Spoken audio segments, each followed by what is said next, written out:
Cheers, water. Ooh, that's good. Hey, everyone. Here we are again, me and Double O in Zion Utopia Media. And we're bringing you with a lot of information I'll and call you right back, Ed. I'm doing a what live. what happened. Sorry about We that. gotta be organic. So we're here to just inform and educate you what was going on yesterday at the assembly meeting when it comes to reparation. And you were there, and they Yes. told us it was 11 o'clock. And changed it to 9. Changed I it to tried to 9, and we blast it out to everybody, but Yeah. people have lives and different things that they have to do. But we Yes. are here reporting from the room 447. Well, we were there, should I Yes. say. And it was quite fascinating to see history being made. Um, Chairperson Ash, he is such a wonderful soul. He brought me to tears just thinking about and mentioning the struggles that our African American brothers and sisters have gone through, and how so many people, his ancestors, he admitted it, stand on the backs of what African Americans have been through, and that they always tell us to wait, to wait, to wait to get our repair and redress. But he says we can't wait any longer, because then people start feeling like, oh, that was so long ago, I didn't have anything to do with that. Yes. And that's why we want to play this clip from Sanchez, Yes. Senator, or excuse me, Assemblyperson Sanchez. She's a Republican.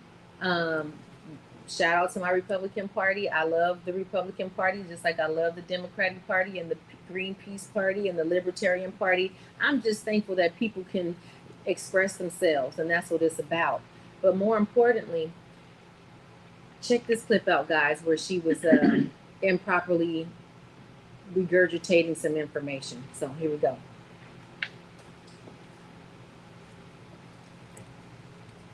The cost of the harm make this minuscule based on the debt and harm that was created through slavery. Economists consulted from the task force reported the total amount to be as much as $800 billion. It is fundamentally unfair to force these people to pay for this, and because of that, I will be voting today. Yeah, I just want to thank our Republican colleagues for coming to the committee today.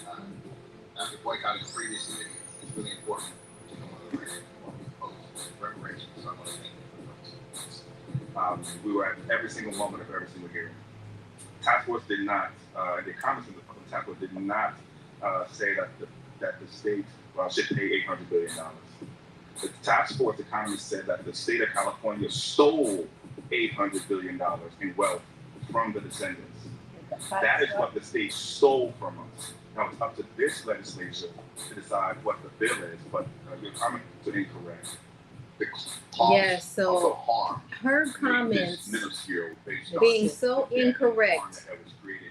Okay, that's just a repeat. It's a short. It's on loop. If you guys want to check that on YouTube, you can go to the Assembly Committee hearing at ETM Media Group. That's ETM Media Group, guys. Google it or just YouTube it, and all this knowledge will start popping up. But like he said, if we have legislators that are that incompetent that they will twist what an economist said and try to change the narrative to a negative, unfactual statement, then we need to check our legislators and demand that we have more competent people, Yeah, and the fact that this lady, she said, she's like a third generation. Mm-hmm. So she was part of that generational wealth benefit from our ancestors, Africans and African ancestors paying for it for 400 years. The fact that she even missed that is unbelievable to me. Yeah, and the fact that you are admitting that your people came over to this country for a better way of life. Yes. Because of the turmoil and torture and terror that our people went through, being hosed with water, fire hoses, which is like extremely painful, being chased down and bitten by dogs, having the police not serve and protect you, but deliberately sicking wild animals on you, boycotting and Jim Crow, all the things that we had to stand and fight for so that you can be imported to our country and then start using the benefits. You couldn't do that in your country, and then to even think that you are a peer of ours, that you can judge what we went through. It's just unbelievable. It's just the tyranny of the supremacy of a skin color that thinks that they just can dominate and terrorize the rest of us. It Yeah. has to stop. But the thing is, what a lot of people don't understand, the immigrants, including me, we won't be able to do what we do here because it was paid for it. If it So- wasn't for the sweat and blood Yeah. and equity They that the wouldn't let African us do. If I American go to China, would I be able to build my own businesses, my own everything? No. Would you be able to do that in Europe? Would you be able to do that in Mexico? No. But here, our black people paid for it for free, so everybody can come and no, take with blood, sweat, and advantage of it. tears. We endured so much so that they could come here for free. I understand what you're saying, but like we need more support. We need to Yeah. hold these people accountable. And another great clip that I want us to play. Can you go to the other one where Sister? It's not Kim. Oh gosh, I apologize. She's a wonderful person who also is part of the. Yeah, I think it is Stephanie. She was being recorded here, and Senator Bradford had brought this eloquent elderly lady who had her home. Yeah. She was forced out, and when her husband, a naval man, came back expecting to build on his family's property, they were forcibly forced out of that beautiful community that is now Hayward, California, but it used to be called Russell, California, and it was a black and brown community. And it's just atrocities that no one really knows. But I implore everyone to read the executive summary of the SB 3121 bill Yeah. and get this knowledge. Yeah. If everything is there online, people can read and see what went on. Yeah, if you go back to favorites, go back to library, and then okay, go down. There it is. One over. Okay, that's the long one. But it was when she had the gray hair. I wanted to share Patterson's story because we actually were able to get Assemblyman Mike Patterson to actually change his mind. And it was such a utopian moment, Zion Utopia, that he was able to see, like, yeah, these people have suffered enough. Yeah. And what really struck him was because they had the same last name, even though she was black and he was white. And it may have even struck him that, man, maybe my ancestors owned her someday, and they got their home forcibly took. It was just such a wonderful moment. Yeah. So many people were speaking up for us, Jewish sisters, white men, black women, Everyone. Chairman Ash. I mean, they all have our back, and it's just such a glorious feeling to see that people overcoming and loving one another and wanting that same camaraderie and respect for their African American brothers and sisters. It was just epiphany. It was a real epiphany. Yes. Of we shall overcome. Yes. And change is coming, whether they like it or not. This is it here. Are now familiar with the legislation that I authored 3 years ago dealing with Bruce's Beach. It was a parcel of beachfront land in Manhattan Beach that was once a thriving resort owned by Charles and Willa Bruce, an African American couple who invested and created a successful business. But the city of Manhattan Beach resented the Bruce's success and wanted to put them out of business. The city used the power of eminent domain to take the Bruce's land and do so for far less than what the fair value was. In 2022, as stated, I authored legislation that allowed the current owner, the County of Los Angeles, to return the land to the descendants of Charles and Willa Bruce. And just like with Bruce's Beach, SB 1050 will create a pathway to justice for others harmed by similar racist policies and practices of the distant and recent past. We know Bruce's Beach is not a single story of unjust and racist government actions. The power of eminent domain has been abused to move black and brown people off their land, to destroy homes, to devastate opportunities for families to build generational wealth through the owning of land. This type of injustice also occurred in San Francisco, Oakland, Los Angeles, San Diego, Palm Springs, and Russell City, just to name a few. We're even being made aware of what happened in Palm Springs, in Santa Monica right now, a piece of property that was owned by Silas White, a successful black business owner, had the city of Santa Monica took his property in 1960 because the city said we need a parking lot. Well, today a 4-star hotel sits on the land that is still owned by the city of Santa Monica, and they reap benefits from that property on a monthly basis. That money should be going to the White family. That's right. And let's talk about Russell City. This is a Black and Latino community that is now part of the city of Hayward in the East Bay. In the 1920s to the 1950s, Russell City was a thriving community of homes and businesses. But the town was annexed to the city of Hayward, and then eminent domain was used to evict the residents in order to build an industrial park. As amended, SB 1050 will empower the state to review claims and make determinations of whether compensation is warranted. The amendments also specify that the bill would not impact private property owners, meaning that land that is currently in private hands with a good faith owner cannot be reclaimed. Only publicly held land can be reconsidered for being returned, and only if it is feasible. If a freeway now occupies the land that was taken, the claimant would be eligible to similarly held land if any exists, or more likely monetary compensation. With that finding, the fact and recommendations in hand from the Freedom Affairs Agency, the claimant would be able to seek restitution from the government entity, whether it's the city, county, or special district that actually caused the harm. The amendments would change the source of restitution from the Fund of Reparations and Reparative Justice to an actual government entity that should be held responsible for committing the racially motivated act. The last significant amendment deals with the statute of limitations. Since the statute of limitations for most claims and challenging eminent domain is 5 years, we know many of these racially motivated abuses of law occurred decades ago. SB 1050 will remove the statute of limitations specifically for claims of racially motivated abuses of eminent domain. These changes stay true today to the original intent of the bill, while adding more details to what the path of justice would look like for victims of racially motivated taking.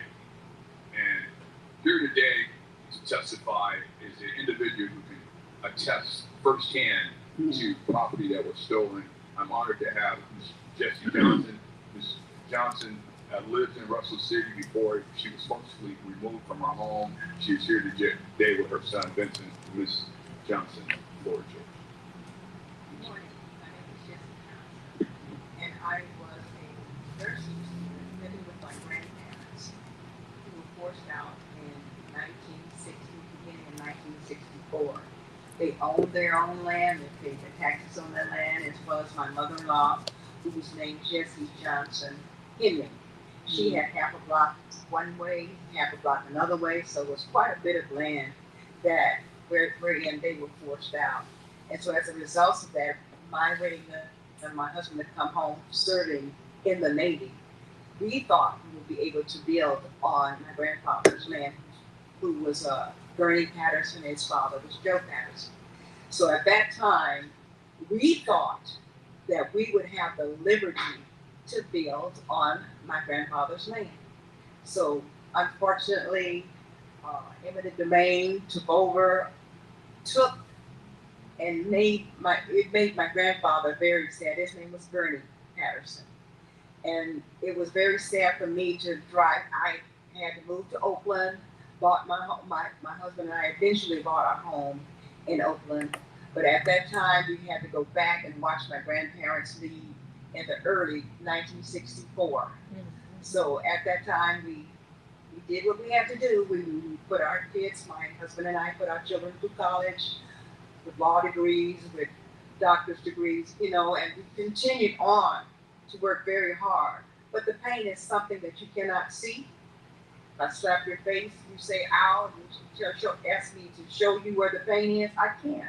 But the pain, you just put it under and kept moving. So I'm asking for reparations to be granted. I'm expectant that those who are for us will help to mend the problems for my descendants, because I'm standing on their shoulders. Thank you very much. I made sure that. Now keep Is it there anyone playing. else here in support of SB 1050? This is important, guys, because this is where I want to show everybody in that room was in support. Open in support of representing the Go Green Foundation, the Black United Community Advocacy Foundation, That's us. also representing the National Black Wall Street Project and Community Services Coalition. Thank you. Thank you. Good morning, Andy Rubenbaum on behalf of the County of Los Angeles. Thank you.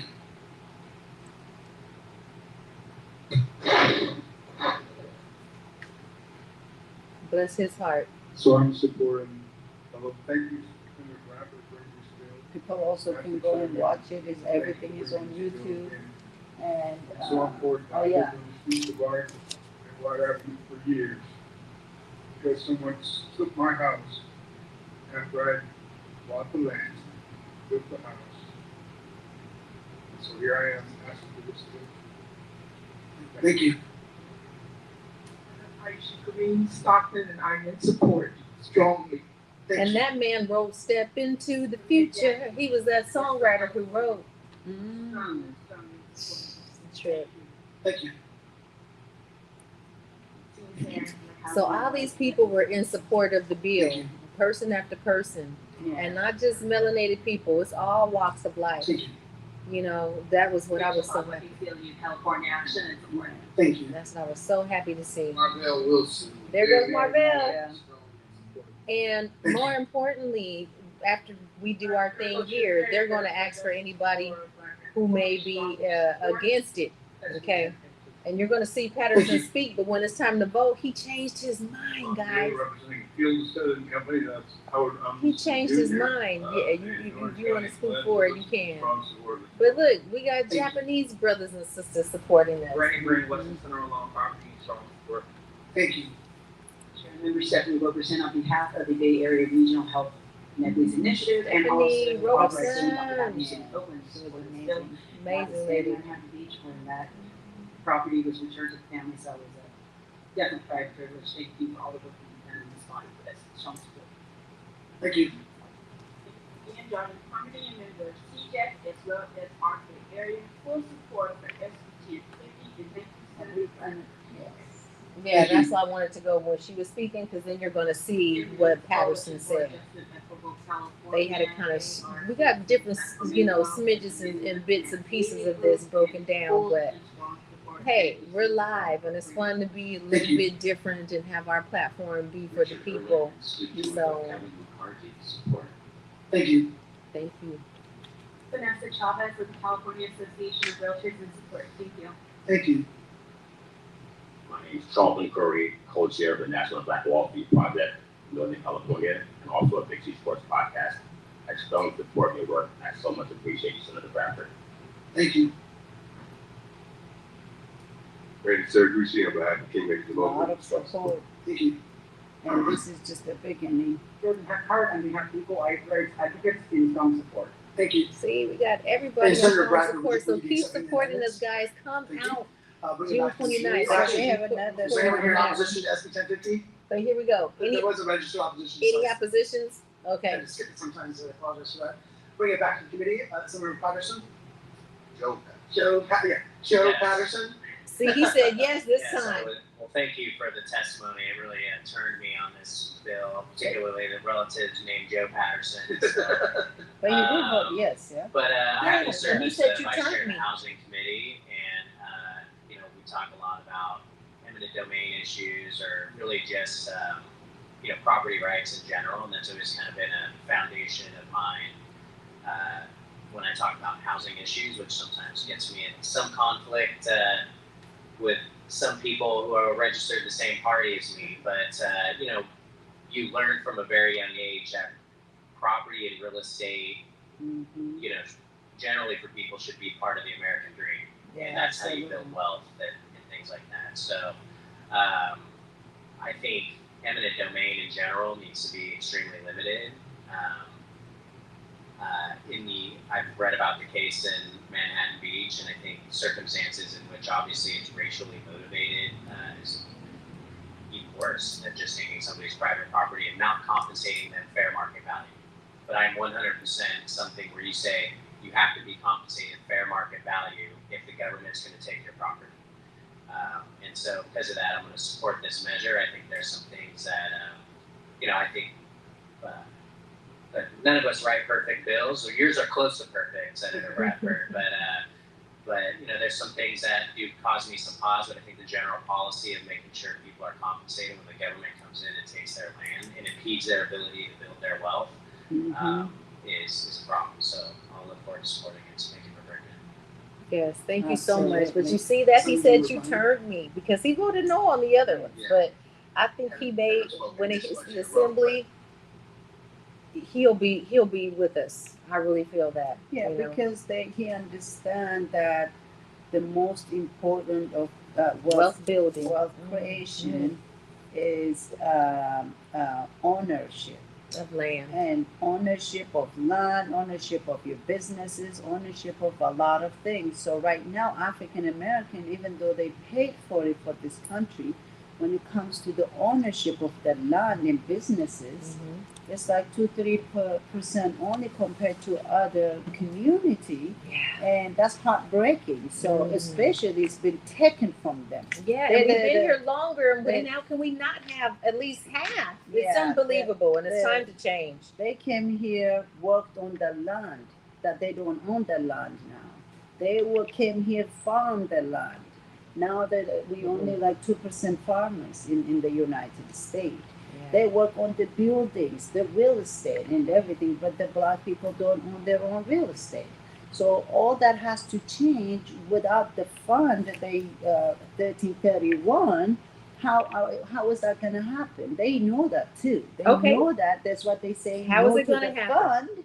Why would you say no to the fund? How is it the black community will build what they paid for, especially for 400 years, without the fund? So it's very important. It's important to really put back that fund into the black community, so black people, especially African American, can own their own businesses. They can own their real estate. They can own their own land and farm and thrive in this economy. But they like, oh, we'll give you this, but don't talk about the fund. But you live off the fund that black people paid for. Especially the people who's talking about one ancestor, two ancestors, three ancestors. When your ancestors came in, they took advantage of where our black people was living. So that's why you have that generational wealth. So you couldn't get it in your own country. You had to come here, and that's because all of the systematic racism and all the systematic supremacy, which doesn't even exist. And what reparation does is create a policy to really protect African American community. Like everybody else has their own policy to protect the community, but we don't have anything coming back to our community that protects us when it comes to fund, when it comes to social justice, food justice, economic justice, environmental justice. What is our policy to protect us? Right. So let me get through this, because I'm just getting the thing that we got 5 minutes to wrap up. And I thank you guys. We have a wonderful crew back there that keeps us on point. Yes. So to author a bill, just to give you guys an idea of where we are in the steps. So we still have 2 more to go at the assembly. Yeah. Right. The overview of the process is that the government will have a bill considered and laws enacted, is commonly referred to as the legislative process. The California State Legislature is made up of 2 houses, the Senate and the Assembly. There are 40 senators and 80 assembly members that represent the people of California. The legislator has a legislator calendar, and you guys can Google this and see what's coming up with important dates of activities during the 2-year session. So an idea is formed by assemblyman or a senator, and the idea goes to the author of a bill, decides to author a bill. That's when an assemblyman or a senator decides to author a bill. The legislator sends the idea to the bill legislative council, where it is drafted into an actual bill. Okay, then the senator or the assembly person introduces it to the Senate. If the author is an assembly member, the bill is introduced to the assembly. So after they have that first reading, an introduction of the bill is introduced or read the first time of a bill number and the name of the author and the descriptive title of the bill, and is read on the floor of the House. Okay, this is putting it on the record. Bills numbers. Yep. SB 1331 right now. Well, that's why we have Right. 3 bills. And then the bill is sent to the office of the senator or the office of the state printing. Yeah. Now the bill may be acted upon. It may not be acted upon for 30 days. So it takes 30 days. And once that is passed, from the date of its introduction, then they begin what is called committee hearings. The bill then goes into the Rules Committee. So that's where we are now. Senator Bradford announced it on the bill for the Senate. The Senate went through their first introduction and voted for it. They did now, that. So it passed the Senate. So now it's going to the committee hearings. Yeah. And this is one that you guys just saw. And the state appropriates and assembly the Senate appropriations or the assembly appropriations. Each house has a number of policy committees and fiscal committees, and each committee is made up of a specified number of senators or assembly members. And so this is what you guys just witnessed was one of the first, what they call judicial committees. During the committee hearing, the author presents the bill to the committee and testimony can be heard to support or oppose the bill. The committee then votes by passing the bill as amended or defeating the bill. Bills can be amended several times. Letters of support or opposition are important and should be mailed to the author and committee members before the bill is scheduled to be heard in the committee.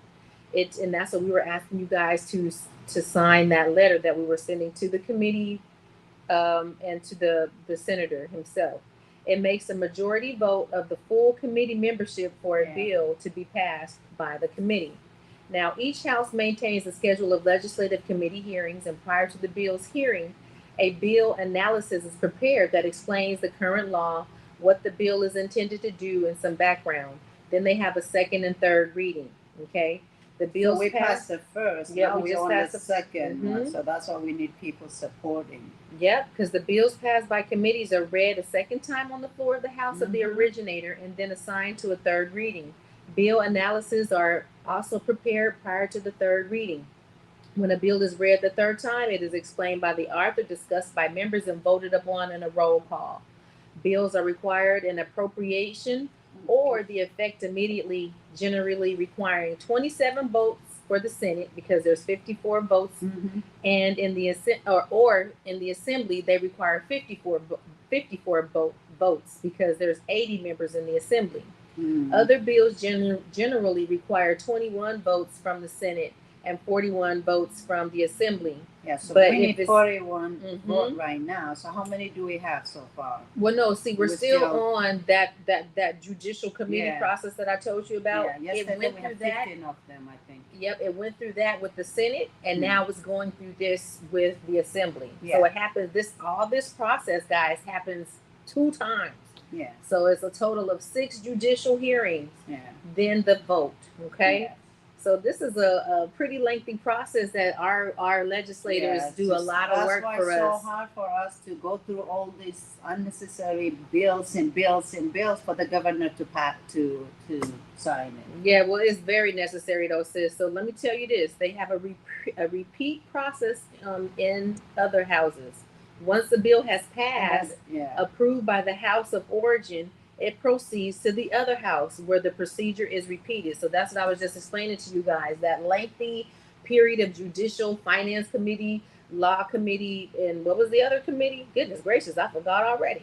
But it goes through these 3 different committees. The bill is required to endure a funds committee, heard on the fiscal committee. It is also heard on a bills or a policy committee. And according to the subject area of the bill, for example, if a Senate bill dealing with healthcare facilities would first be assigned to a Senate Health and Human Services Committee. So because this is a reparations or repair and redress, it has to go to a repair and redress committee. And because California has made an open apology, and as we discussed before, HS House Resolution, HR House Resolution 194, there was this is live, y'all. There was an apology made by the American government. So now we need the redress and repair. Yeah. So it's quite interesting. It's Yeah. a lengthy process, but we are now at the second Judicial Committee hearing. Yes. There will be a third Judicial Committee hearing, and then the Assembly will vote. Yeah. And once the Assembly votes, we needed 54 votes out of these 80 members. Yeah. And this is where it gets interesting because there are 60 Democrats. So people are that's so why- stoked, like yeah. the Democratic Party is going to make sure this happens. And the Republican Party, too. There are brothers and sisters in the Republican Party that have been voting for us. Only 30 people or whatever didn't vote 2 days ago. Right. And most of them are Republicans. So anyway, but I think we have 2 more to go. So still people need to show up and show send the those support. letters, yes, to And that send committee. those letters. To that Because Judicial we're so Committee. close right now for the reparation bill to pass. But the other thing I really want, I know we can go on and on about educating people on right now, but people really need to go and educate themselves on what policy and legislation changes. Because without those, we're not getting no fun. Our community is still not protected or safe because we don't have a policy or legislation that we want to change that protects our community, especially Black community. So it is important but so far, really, we only have a reparation policy fighting for Black people in there where we have over 2,000 policy every year that goes into the legislation at the Capitol. But we're not asking much at all. The only way we can ask is through writing that policy and asking what we want for our community. So let's join forces, guys. We're going to be this is keeping you important. tuned in, like this meeting here, because we got. I hear you. We got to wrap it up. And we if got you 2 want to minutes. educate more yourself, we're doing some event on the 29th of June from 5 to 9, where we're bringing city official, community leaders, so we can actually have a dialogue what that reparation means, especially when it comes to Sacramento also. We'll have free food. It's at 22251 Florin Road at the Florin Square. We'll have you sing that song too. Yeah, we're doing 40 acres Can and a you mule. sing that for us right now? Something's trying to hold me back. Something's trying. Oh, that's God got my back. Look, I'm on the wrong song, but basically it goes. Can't get it out of my mind. That land was hard for me to find. They promised me. Yes. They promised you 40 acres and a mule. Where is it? Where is it? It's coming, y'all. So stay tuned, okay? Just pay back. So say chicken change. Yes. It's chicken change what they owe us on the grand scheme of what this country is holding. Okay. And then guess we're gonna have on that day too. We have Dee Dee. You know her. Dee Simpson. Yeah, she just won the American Idol. Yeah. Well, she's on America's Got Talent, but she won the Apollo. So big up to her. She also put on her own American Idol over 40, and shout out to my girl Gianni. She was there and a finalist, and we were there hooting and hollering at Yoshi's. So we're gonna have big fun, guys. Make sure you come out June 29th. We'll have music, food, Sacramento, network, question, policy, government, business, everything. And Hirsch is performing too. Oh yeah, we got some for the ladies. Community here in Sacramento. Thank you, guys. Peace and love. Thank you. Bye bye. Awesome.